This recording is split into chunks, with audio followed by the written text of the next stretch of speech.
Hello everyone, मैं नीलम तिवारी आप सभी का मैग्नेट ब्रेन्स में बहुत बहुत स्वागत करती हूँ। मैग्नेट ब्रेन्स एक ऐसा चैनल है जहाँ पर आपको किंडरगार्टन से लेकर 12th क्लास तक का सारा स्टडी मटेरियल बिल्कुल फ्री अवेलेबल करवाया जाता है। जैसा कि अब हमने अपनी क्लास 9th का हमने ओवरव्यू में आपको बताया कि अपने 12 पाठ हैं, उसमें 12 पाठ हैं और उनमें से अब हम अपने अपठित जो था हमारा व्याकरण का जो भी पूरा भाग था उसको अपन ने पहले कर लिया। क्यों करवाया, उसका कारण ये है कि अब जब जैसे हम पाठ पढ़ना शुरू करेंगे उसमें कहीं पे संधियाँ भी आएंगी, कहीं हमारे अव्यय भी आएंगे, कहीं पे प्रत्यय लगे हुए भी आएंगे और उनके जो हम अभ्यास कार्य करेंगे उन सब में जो सारे अभ्यास होते हैं, देखिए जैसे इसको पढ़ना कोई बड़ी बात नहीं है कि ये संस्कृत का लिखा हुआ है, इसको आप हिंदी में ट्रांसलेशन कर लीजिए। लेकिन अगर आपको कारक पता है, विभक्ति चिन्ह पता है, संधि आपने पढ़ी हुई है, तो उनसे क्या होगा, जब हम उनको सीख लेते हैं तो यहाँ पर हम उनका सही तो एक तो सटीक अर्थ लगाना सीख जाते हैं। क्यों लगाना, इसको क्यों लगाना ज़रूरी है कि आपको सही अर्थ आने लगे। रट भी तो सकते हो, कितना सारा रटोगे, लेकिन है ना, उसके लिए क्या करना है, अपन ने बेस पहले समझ लिया। फिर अब हम आए हैं अपनी क्लास 9th की बुक अपनी शेमुशी के पहले पाठ पर। पहला हमारा जो पाठ है वो कौन सा है, हमारा भारतीय वसंत गीत। कौन सा है, भारतीय वसंत गीत। अब कहते हैं कि अब इसका पहले तो हम इसके पाठ का परिचय पढ़ लेंगे कि भाई इस पाठ में हम पढ़ने क्या जा रहे हैं, है ना। तो लिखा हुआ है अयम पाठः, यानी यह पाठ आधुनिक संस्कृत कवि, आधुनिक जो संस्कृत कवि हैं, देखिए प्राचीन के भी संस्कृत कवि हुए। हमारी संस्कृत भाषा तो आपको पता ही है कि सर्वाधिक प्राचीन भाषाओं में से एक है। वैसे कहें तो विश्व की सबसे प्राचीनतम, विश्व की कोई भाषा इतनी प्राचीन नहीं है जितनी कि हमारी संस्कृत है। तो उसकी भाई प्राचीन, जब वेदों की आप कहें, अगर कहा जाए कि अब तो बहुत सारी चीज़ें वो उपलब्ध रहने गई हैं, कुछ कुछ अपने पास वो चीज़ों का भाग रह गया है। तो हमारी जो संस्कृत भाषा है वो इतनी प्राचीन है कि जहाँ पर जब विश्व में की सभ्यताएं कैसी थी, आदि मानव जैसे जी रहे थे जब लोग, उस समय पर हमारे यहाँ पे ऋषियों ने वेदों की रचना की है। इतने हजार साल पुराना है हमारा संस्कृत का इतिहास। तो संस्कृत में प्राचीन से प्राचीन हमारे कवि हुए, फिर धीरे धीरे उसको अपनाते गए सब लोग, उसमें अपने हिसाब से उसको सरल करते गए, उसके लिए व्याकरण भी बनी।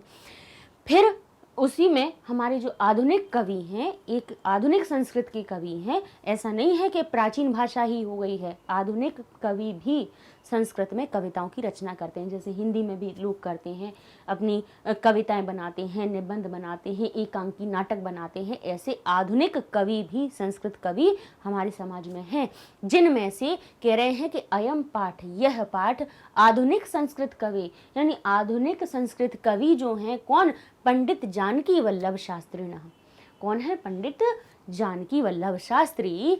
उनके क्या, काकली इति गीत संग्रहात। काकली का अर्थ क्या होता है, कोयल का स्वर।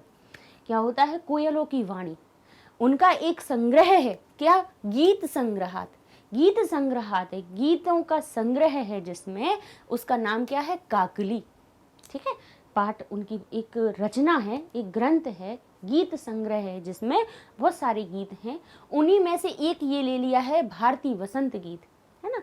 एक वसंत के ऊपर माता सरस्वती से, माँ सरस्वती से वो जो प्रार्थना कर रहे हैं, वाणी वीणा बजाने के लिए कह रहे हैं, और किस ऋतु में, वसंत ऋतु में। तो उस वसंत ऋतु का चित्रण किया है उन्होंने बहुत सुंदर, कि कैसे वसंत ऋतु होती है तब हमारे आसपास का वातावरण कैसा हो जाता है। तो इस चीज को उन्होंने अपने गीत संग्रह काकली में बताया है, और यह पाठ वहीं से लिया गया है। देखिए क्या लिखा है, गीत संग्रहात, यानी आत, देखिए पंचमी विभक्ति लग गई, अर्थात गीत संग्रह से अलग किया है ना, उसमें से लिया है, इसलिए देखिए पंचमी विभक्ति लगी है। संकलितो अस्ति, संकलित किया गया है। प्रकृतेः सौंदर्यम, प्रकृति का सौंदर्य। यहाँ पे प्रकृतेः, ये कौन सी षष्ठी विभक्ति लग गया। अब कहते हैं प्रकृति के सौंदर्य को अवलोक्य देखकर, यहाँ पे ल्यप प्रत्यय लग गया। अब ये अपन प्रत्यय जो पढ़ के आए हैं ना, तो अब अपन ने जब प्रत्यय और विभक्तियां पढ़ ली हैं, तो अब यहाँ पर अगर हम उनमें छुपी हुई चीज़ों को देखेंगे तो समझ में आ जाएगा कि भाई यहाँ पे कौन सा प्रत्यय लगाया है, कौन सा, और प्रत्यय का कौन सा अर्थ निकल रहा है, या किस विभक्ति से कौन सा अर्थ निकल रहा है। इसलिए हमने पहले आपको ग्रामर समझाई, इसके बाद अपने पाठ पर आए हैं।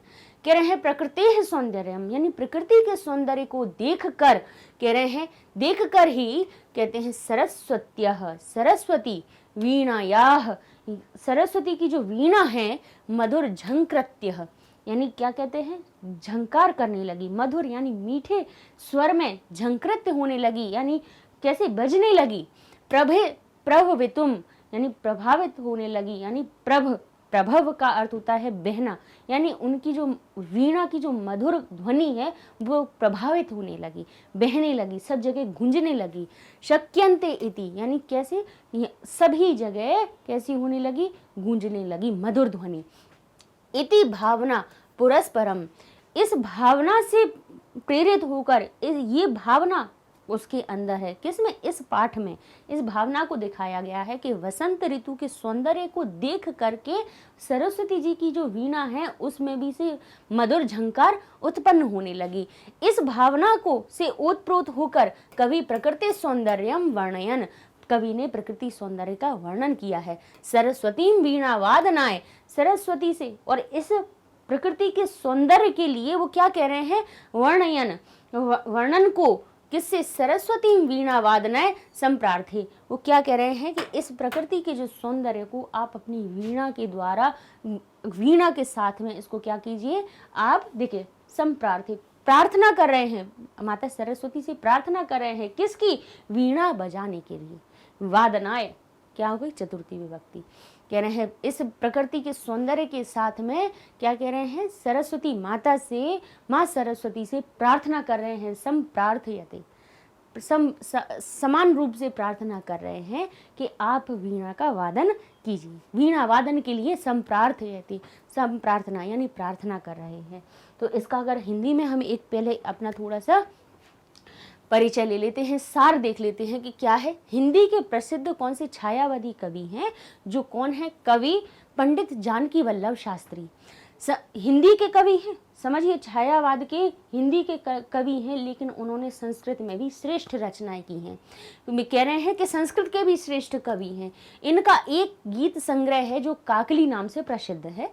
प्रस्तुत पाठ में इसी, ये जो पाठ में जो 4-5 आपकी पंक्तियां ली गई हैं या 4-5 जो पद्य लिए गए हैं, वो इसी पाठ, प्रस्तुत पाठ इसी संग्रह से लिया गया है, जो उनका गीत संग्रह नाम का ग्रंथ है, वहीं से लिया है। सरस्वती देवी की वंदना करते हुए कवि कहता है कि हे सरस्वती, अपनी वीणा का वादन करो ताकि मधुर मंजरियों से पीत पंक्ति वाले, यानी पीत का अर्थ क्या होता है, पीले, पीले पंक्ति वाले जो आम हैं, कोयल का कुंजन है तथा वायु का जो मंद मंद चलना जो वसंत ऋतु में कैसा हो जाए, मोहक हो जाए। ठीक है, साथ साथ काले भंवरा का गुंजार और नदी का जल भी मोहक हो उठे। यह गीत अच्छा, उन्होंने पहले ये कह दिया कि आप अपनी वीणा जब अगर बजाएंगे तो जब जो वसंत का चित्र होता है, यानी वसंत ऋतु में आम की मंजरियां निकलने लगती हैं, आम के वृक्षों में कैसे पीले पीले फूल निकलने लगते हैं, कितना सुंदर दिखने लगता है। उस पर बैठ के कोयल की आवाज़ आती है, मीठी ध्वनि आती है। कहते हैं वायु भी मंद मंद चलती है, क्योंकि वसंत ऋतु में ना ही सर्दी होती है ना ही गर्मी होती है, बीच का मौसम होता है, बहुत सुहावना लगता है वसंत ऋतु का मौसम। ठीक है, तो कहते हैं आप अगर साथ में अगर आपकी वीणा की तान, यानी आपकी वीणा की ध्वनि भी साथ साथ में अगर आप बजाएं, तो उससे क्या होगा कि ये जो वातावरण है वो मोहक हो जाएगा, बहुत आनंद आएगा इसमें। अच्छा, ऐसी उस समय पे ऐसी रचना उन्होंने क्यों की, गीत वसंत, तो कह रहे हैं कि ये जो गीत है वो स्वाधीनता संग्राम की, ठीक है, क्या कह रहे हैं, स्वाधीनता संग्राम की पृष्ठभूमि में लिखा गया है। उस समय पर जब छायावादी कवि जो पंडित जानकी वल्लभ शास्त्री हैं, उन्होंने जब स्वाधीनता संग्राम चल रहा था, मतलब हमारा कहें कि फ्रीडम फाइट हो रही थी, मतलब स्वतंत्रता के लिए, भारत की स्वतंत्रता के लिए लोग सेनानी जो थे वो क्या कर रहे थे, उस समय पे युद्ध कर रहे थे और उस समय पे अपना संघर्ष कर रहे थे। उस समय पे उन्होंने क्यों लिखा, यह गीत जन जन के हृदय में नवीन चेतना का संचार करता है।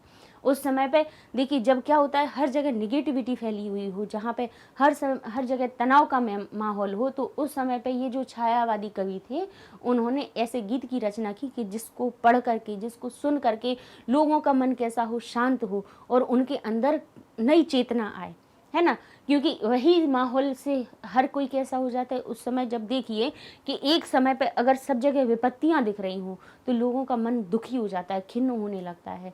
तो उस समय पे जो हमारे कवि हैं, ये जो पंडित जानकी वल्लभ शास्त्री जी हैं, उन्होंने इस गीत की रचना की कि जिससे इसको पढ़कर सुनकर लोगों के अंदर, भाई जब अच्छी चीज़ को पढ़ते हैं तो हमारे अंदर भावनाएं भी अच्छी आने लगती हैं, ठीक है, तो उसका संचार करता है। कहते हैं इससे सामान्य लोगों में स्वाधीनता की भावना जागती है और लोगों में भी स्वाधीनता की भावना अंदर से जागती है, ठीक है। तो ये हमारे पाठ का सारांश था। अब चलते हैं, अब हम पाठ शुरू करते हैं, ठीक है। तो लिखा है निनादय। निनादय यानी निनाद का अर्थ होता है, नाद का अर्थ होता है ध्वनि। निनाद निरंतर बजाकर, नवीनामय यानी नवीनमय, नवीन सुंदर, नवीन का अर्थ क्या हुआ, सुंदर, नए, आमय यानी सुंदर मुख वाली वाणी। वाणी किसके लिए कहा गया है, सरस्वती के लिए, माँ सरस्वती के लिए यहाँ पे कौन सा शब्द प्रयोग किया है, वाणी। निनादय कहते हैं बजाइए, आप बजाइए, प्रार्थना कर रहे हैं क्या, निनादय नवीनामय वाणी। सरस्वती जो आप सुंदर मुख वाली हैं, कैसी हैं, नवीन आमय, अपने नवीन मुख वाली जो वाणी हमारी सरस्वती हैं। वीणाम, वीणा को आप अब निनाद बजाइए, किसको बजाइए, वीणाम, वीणा को, द्वितीय विभक्ति लगी हुई है वीणा शब्द में और जिसका अर्थ निकला है वीणा को। वीणा को बजाइए, बजाएं आप, प्रार्थना कर रहे हैं, यहाँ पे प्रार्थना की जा रही है कि वीणाम निनादय, वीणा को बजाएं आप, नवीनामय जो नवीन मुख वाली हमारी वाणी। वाणी यानी सरस्वती।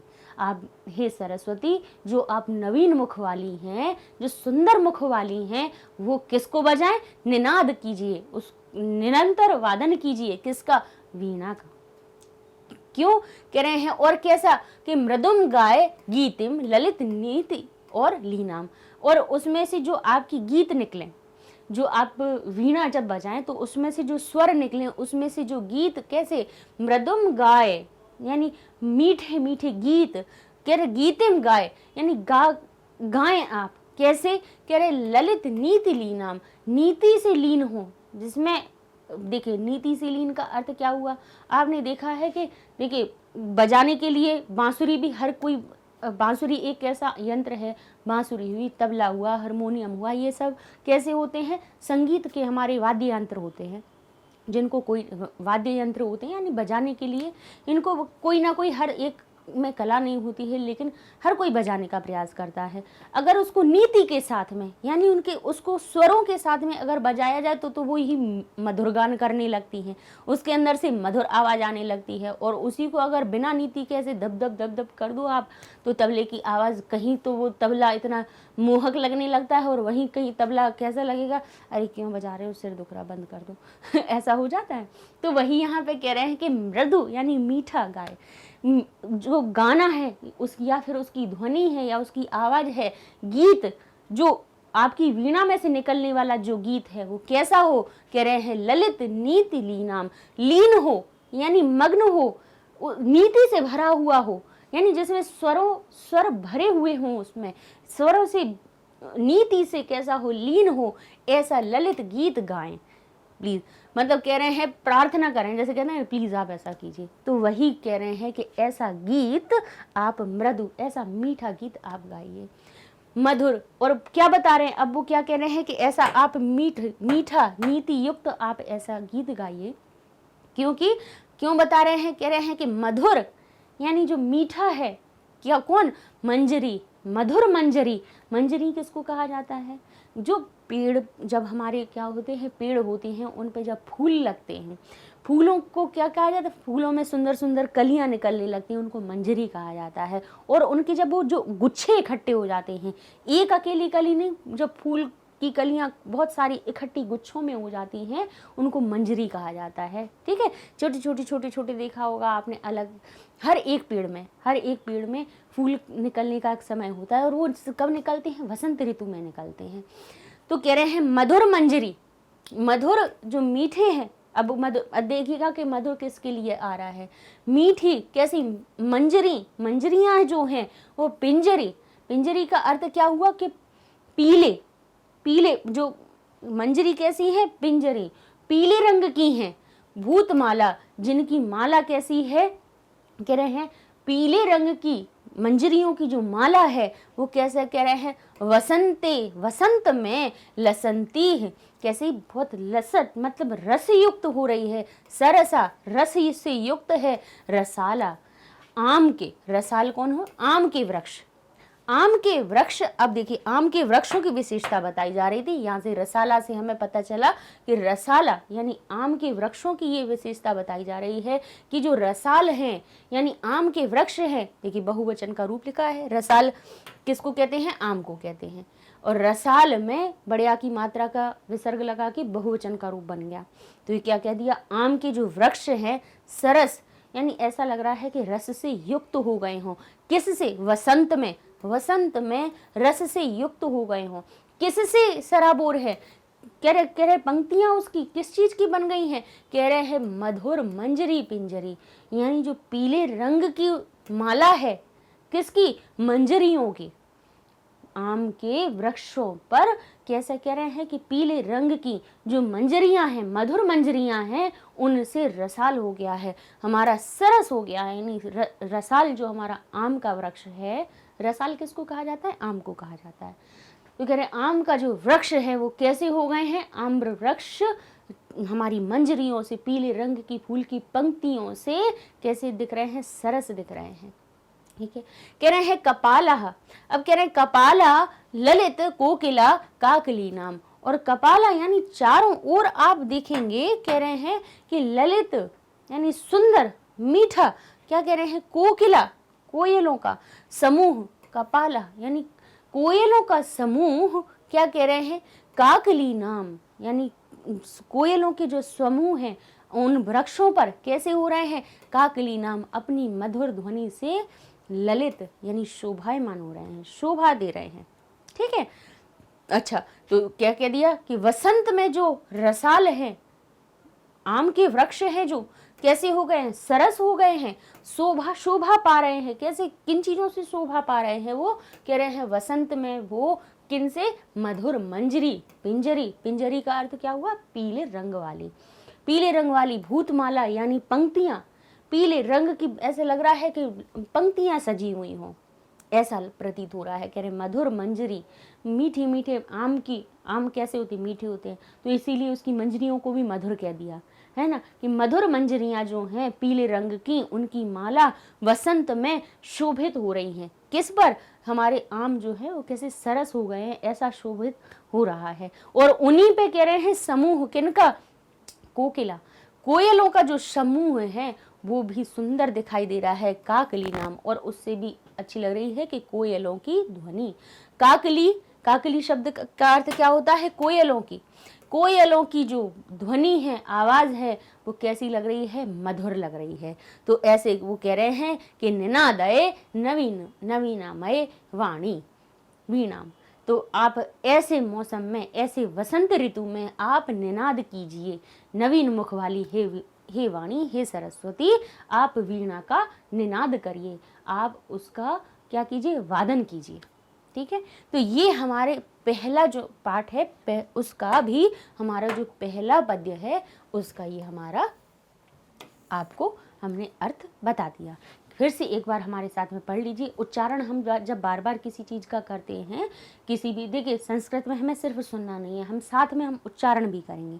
ठीक है, तो कहिए निनादय, निनादय नवीनामय वाणी, निनादय नवीनामय वाणी वीणाम, वीणा को बजाइए, मृदुम गाय गीतिम, मृदुम गाय गीतिम, ललित नीति लीनाम, मधुर मंजरी पिंजरी भूतमाला, वसंते लसंती सरसा रसाला, कपाला ललित कोकिला काकली नाम, निनादय नवीनामय वाणी वीणाम, वीणा को आप बजाइए, हे वाणी, हे सरस्वती, आप वीणा को बजाइए इस ऋतु में, जहाँ पर इतना सुंदर सब जगह का दृश्य हो रहा है। आम के वृक्षों पर मंजरियाँ लगी हुई हैं, पीली पीली जो मंजरियाँ हैं वो शोभा दे रही हैं, पंक्तियों के रूप में कैसी हो रही, शोभित हो रही हैं, और कोयलों की भी मधुर वाणी से हमारा जो आसपास का वातावरण है वो कैसा हो रहा है, बहुत शोभित हो रहा है, सुशोभित हो रहा है। ठीक है। तो हे सरस्वती माँ, वो कह रहे हैं हे वाणी, आप वीणा का निनाद करिए। ठीक है, तो ये हमारा क्या हो गया, इसका अनुवाद हो गया। इसी में देख लीजिए अपनी फिर से हम थोड़ा सा अपने जो भावार्थ है आप लोग अपना लिखना चाहे तो स्क्रीनशॉट ले लीजिए। कहते हैं नवीनामय का अर्थ क्या होता है, सुंदर मुख वाली। शब्दार्थ भी यहाँ पे थोड़े थोड़े से हम बताते जाते हैं। वाणी किसके लिए कहा गया है कि हे सरस्वती, सरस्वती जी को संबोधित करते हुए वाणी शब्द का प्रयोग किया है। वीणाम, वीणा यानी किसको, अपनी वीणा को। वीणाम, इसमें क्या देखिए माँ हलंत लगा है, को का अर्थ आएगा। माँ हलंत किस में लगता है, हमारी द्वितीय विभक्ति में। द्वितीय विभक्ति का चिन्ह क्या होता है, को। ठीक है, द्वितीय विभक्ति किसका चिन्ह, किस कारक में लगती है, द्वितीय विभक्ति कर्म कारक में, और कर्म का चिन्ह को होता है, कर्म को। तो वीणाम का अर्थ हो गया वाणी को। गाय यानी गाइए, कैसे, गीतम यानी गीत को गाइए, गाओ आप। ठीक है, मधुर यानी मीठे, कह रहे हैं काकली नाम यानी कोयलों की स्वर को, कोयलों के स्वर को। ठीक, तो ये हो गया हमारा काकली नाम यानी उनकी वाणी को, उनके स्वर को। तो ये हमारे शब्दार्थ हो गए। आगे देख लेते हैं अर्थ, और कुछ आपकी शेमुशी जो पुस्तक है उसमें भी बहुत सारे दिए हुए हैं। अपन हर एक पद्य के थोड़े थोड़े अलग अलग निकाल के उनको आपको बताते जाएंगे। अर्थ भी लिखा हुआ है कि हे सरस्वती, आप अपनी नवीन वीणा को बजाओ, आप सुंदर नीति से युक्त, सुंदर नहीं है ये, सुंदर, सुंदर नीति से युक्त मीठे गीत गाओ। वसंत ऋतु, वसंत ऋतु में मीठे आम के फूलों की जो पीले रंग की पंक्तियों से और कोयलों की सुंदर ध्वनियां यहाँ मधुर आम के पेड़ों के समूह को शोभा पाती हैं, शोभा हो जाती है, शोभित होने लगते हैं आम के पेड़ उनकी मंजरियों से, पीले रंग की जो मंजरियां हो जाती हैं उनकी पंक्तियों से और कोयलों की मीठी ध्वनि से। कोयलों का जो समूह है, कपालह वहाँ पे समूह के लिए प्रयोग किया गया है कि जो कोयलों का समूह है और कोयलों के समूह की मीठी ध्वनि से वहाँ का जो आम के वृक्ष हैं या वहाँ का वातावरण है कैसा हो जाता है, शोभित होने लगता है। ठीक है, तो आप उस समय पे अपने क्या कीजिए, आप सुंदर मुख वाली है सरस्वती, अपनी वीणा को बजाइए। ठीक है, तो इस प्रकार से ये हमारा इसका अर्थ हो गया। इसमें अच्छा, इसमें अपनी जो पद्य है उसमें कुछ अव्यय शब्द कैसे आए हुए हैं, लिखा हुआ है अये, अये शब्द का होता है अरे। ठीक है, अये शब्द क्या होता है, अरे। तो कहते हैं अये बालक, अरे बालक त्वाम कुत्र गच्छति, तुम कहाँ जा रहे हो। कुछ कुछ अव्यय शब्द देखिए इसलिए बता रहे हैं क्योंकि आपका जो जैसे प्रश्न पत्र जो आता है उसमें क्या करते हैं कि कोई एक पद्यांश दे देंगे। देखिए उसका अगर थोड़ा सा पैटर्न हम आपको बताएं तो हमारे जो आपका प्रश्नोत्तर आते हैं उसमें क्या करते हैं कि गद्यांश हो गया, पद्यांश हो गया और नाट्यांश हो गया। ठीक है, गद्यांश, पद्यांश और नाट्यांश, यानी एक गद्य में से एक आपका पैराग्राफ दे देंगे, एक पद्यांश में से एक पैराग्राफ दे देंगे और एक नाट्यांश में से, यानी जो नाटक है उसमें उसका एक अंश दे देंगे और उसका एक पैराग्राफ लिख देंगे। और उसमें क्या करेंगे वो कि यहाँ पे लिख देंगे प्रश्नोत्तर, और प्रश्नोत्तर से साथ में गद्य के साथ में कह देंगे कि इसी से संबंधित कुछ छोटे छोटे प्रश्न हैं, एक वाक्य का उत्तर दे दीजिए, एक हमारा एक पद में उत्तर, एक वाक्य में उत्तर, हमारा जो इतना सा गद्यांश दिया है उसी से संबंधित आएंगे। क्योंकि अपना पैटर्न देखिए चेंज हो चुका है। पहले क्या होता था कि पाठ को पढ़ लीजिए, अनुवाद पढ़ लीजिए और उसके बाद में फिर क्या होगा कि जो अभ्यास कार्य में जो रहते थे, अभ्यास कार्य में आपके जो प्रश्न उत्तर दिए रहते थे या फिर वहाँ पर जो एक्सरसाइज रहती थी उन्हीं में से पूछ लिया जाता था, अलग से नहीं आता था। लेकिन अब पैटर्न देखिए पूरा चेंज हो गया है। कैसे आता है, अब क्यों ये चीज़ बदल दी, क्योंकि देखिए हमने तो ये चीज़ देखी थी बच्चों में कि क्या करते थे कि पाठ को कोई नहीं पढ़ता था। पाठ को पढ़ने से कोई मतलब नहीं है, क्या करना है कि पाठ ना पढ़ के सीधे क्या करते थे कि जो पीछे प्रश्न उत्तर दिए हैं उनको याद कर लो, उसकी एक्सरसाइज याद कर लो, पाठ में क्या बता रहे हैं उससे मैं कोई मतलब नहीं है। लेकिन अब ये चीज़ बदल गई है। अब वो कह रहे हैं कि हम तो एक पूरे पाठ में से एक पद्यांश दे देंगे और उसी में से प्रश्न पूछ लेंगे कि बताइए वाणी शब्द किसके लिए प्रयोग हुआ है, उन्होंने लिखा तो हम लिखेंगे सरस्वती के लिए, है ना। फिर कह सकते हैं कि आम पर क्या शोभित हो रहा है, तो आपको बताना पड़ेगा कि मंजरी, मधुर मंजरी शोभित हो रही है। मधुर मंजरी किस कह वर्ण अस्ति, कौन सा वर्ण है उन पर, तो आप कहेंगे पीत वर्ण है उसमें। तो भाई ये शब्द अब कहाँ से, आपके एक पद्यांश में से ही पूछ लिए जाएंगे। पूरा पूरा लेसन नहीं होगा या पीछे वाले अभ्यास कार्य हैं उनमें से भी नहीं होंगे, वहीं से भाई उसकी रूपरेखा वहाँ से ले ली जाएगी। ऐसा नहीं है कि अभ्यास कार्यों में से कुछ नहीं आएगा, तो फिर करवाएं क्यों, उसमें से भी पूछेंगे, लेकिन वहाँ से भी ले लेंगे कुछ चीज़ें और कुछ आपकी पद्यांश में से ले लेंगे। तो इसलिए अब हमें इस तरह से पढ़ाई करनी है कि जिससे कि हम पढ़ाई भी कर पाएँ और हम हर एक चीज़ को जान पाएँ। तो उसमें से क्या हो गया कि जैसे बताना चाह रहे थे हम कि जैसे एक पद्यांश ले लिया, उससे संबंधित क्या चीज़ें पूछ ली जाएंगी। पहले कहेंगे कि एक पद उत्तर, पहले एक जो प्रश्न आएगा उसमें वो क्या कहेंगे कि एक पद में उत्तर दीजिए, ठीक है, एक पद ही ना उत्तर अपने आ जाएंगे। फिर उसके बाद दूसरा प्रश्न होगा इसी पद्यांश में, जिसमें क्या होगा, हमारा एक वाक्य में उत्तर होगा कि एक वाक्य में उत्तर दीजिए, ठीक है। और फिर हमारा क्या होगा, फिर जो प्रश्न आएगा उसमें क्या लिख देंगे वो कि भाषिक कार्य। भाषिक कार्य क्या होगा, भाषिक कार्य ये होगा कि उस पद्यांश में कुछ अव्यय पद आए होंगे, तो वो पूछ लेंगे कि बताइए इस पंक्ति में अव्यय कौन सा है, और आपको 4 ऑप्शन दे देंगे। अर्थात ये जो होगा ना वो MCQ बेस्ड होगा, मल्टीपल चॉइस क्वेश्चन। मतलब ये पूछ लेंगे कि बताइए इस पद्य में हमारा अव्यय कौन सा आया है।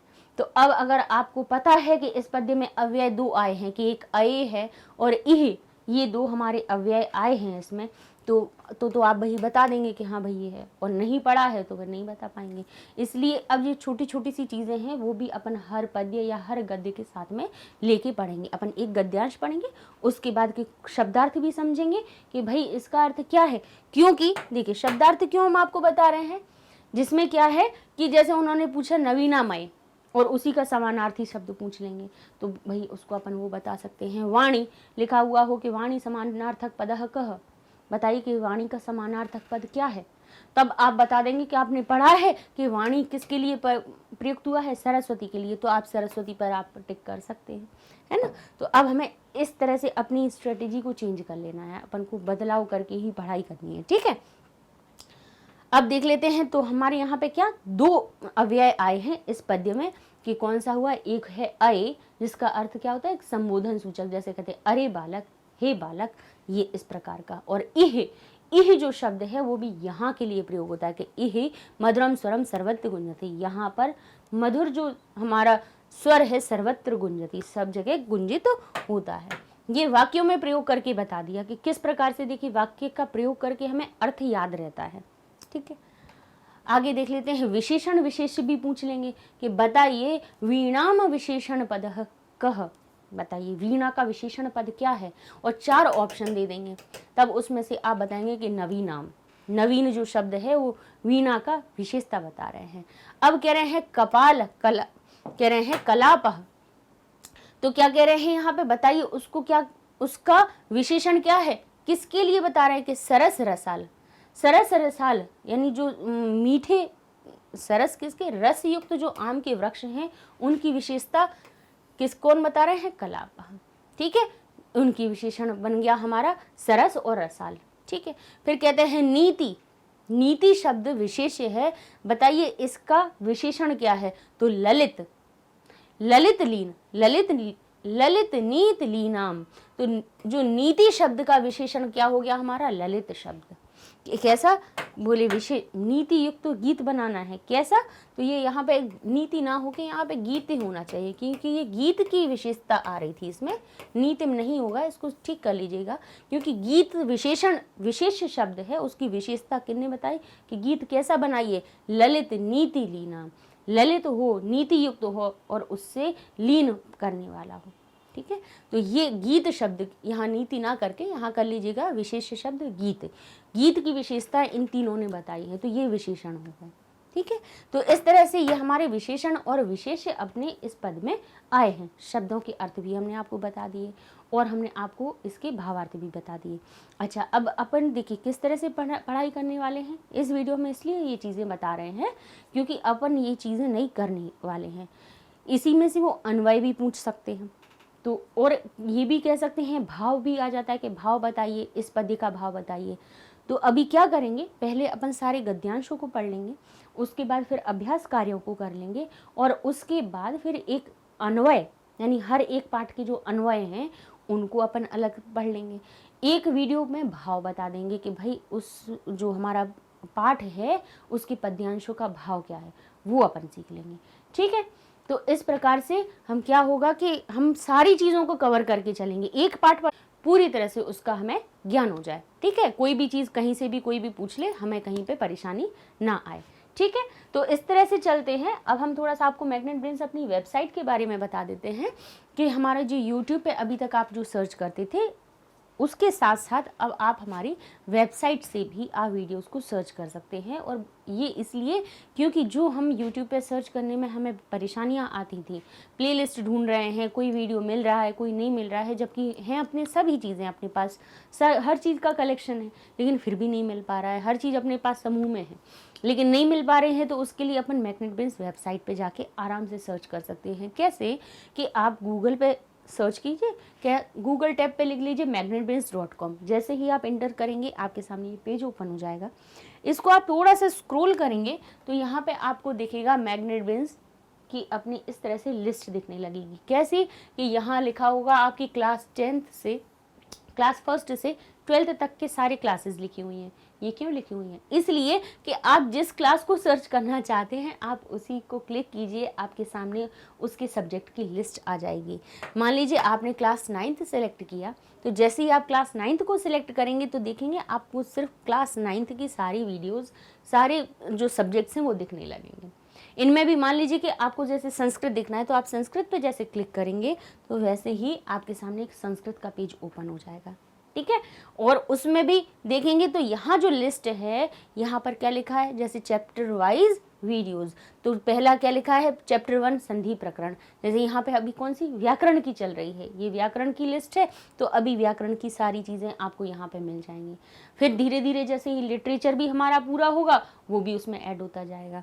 तो सिर्फ ऐसा ही नहीं कि अकेला हमारा ग्रामर का, आप किसी भी सब्जेक्ट को, एनी सब्जेक्ट, कोई भी, आप मैथ है, साइंस है, आपकी जितने भी सब्जेक्ट्स हैं हर क्लास की इसमें अवेलेबल हैं। तो आप सर्च करेंगे तो लिस्ट पे पहुंच जाएंगे। और मान लीजिए इसमें से आपको संधि प्रकरण आपको पढ़ना है तो देखिए उसके 16 लेक्चर अलग हो गए। शब्द रूप देखेंगे तो 20 लेक्चर उसके अलग हैं। जब खोलेंगे तो उसमें सिर्फ आपके 20 जो शब्द रूप हैं, 20 जो शब्द रूप हैं वही आपको दिखेंगे, बाकी और चीज़ें नहीं आएंगी, है ना। सिर्फ हमें लकार ही देखना है तो लकार के वीडियो देखने हैं, हमें धातु रूप देखने हैं, तो सब हमें कहाँ दिखेंगे, उस वीडियो में मिल जाएंगे। जैसे 23 लेक्चर्स है, इसको ओपन करेंगे तो आपके सारी 23 जो लिस्ट है वो सामने आ जाएगी। वहाँ से आराम से जो भी टॉपिक आपको उठाना है क्लिक कीजिए, वीडियो ओपन हो जाएगा आपका। मान लीजिए जैसे संधि वाला आपने किया, इसको जैसे ही क्लिक करेंगे तो आपके सामने एक लिस्ट आएगी जिसमें संधि टॉपिक वाइज लिखी होगी। उनमें से जैसे फर्स्ट नंबर की आपने सर्च की तो यहाँ पर जैसे देखेंगे तो भाई वही आपकी शुरू हो जाएगी, है ना। यहीं से आप नेक्स्ट वीडियो पे भी जा सकते हैं, नहीं तो दूसरे पे जाना है तो क्रॉस करेंगे तो आप अपनी फिर से लिस्ट पर पहुंच जाएंगे। ठीक है, और फिर से अगर और किसी क्लास पे भी जाना है तो आप कोर्सेज पे जाइए और वहाँ पे क्लिक करेंगे तो यहाँ आपको क्लासेस और यहाँ आपको सब्जेक्ट्स दिख जाएंगे। क्लास सिलेक्ट कीजिए, सब्जेक्ट सिलेक्ट कीजिए, आपके सामने पेज ओपन हो जाएगा, लिस्ट आपके सामने आ जाएगी। आराम से आपको जिस चैप्टर को समझना है, जिस वीडियो को समझना है, जिस टॉपिक को समझना है, सब आपको सीक्वेंस में मिल जाएगा। ठीक है, तो उसी पे एक्सप्लोर कीजिए, अच्छे से मिलेगा, हर चीज़ आपको आसानी से मिल जाएगी। तो नेक्स्ट वीडियो में हम अपना जो पहला पार्ट है उसका हमने पहला पद्यांश कर लिया, अपने अगले वीडियो में हम उसके बचे हुए पद्यांशों को भी पढ़ेंगे, उनके भावार्थ को सीखेंगे। मिलते हैं नेक्स्ट वीडियो में, तब तक के लिए धन्यवाद।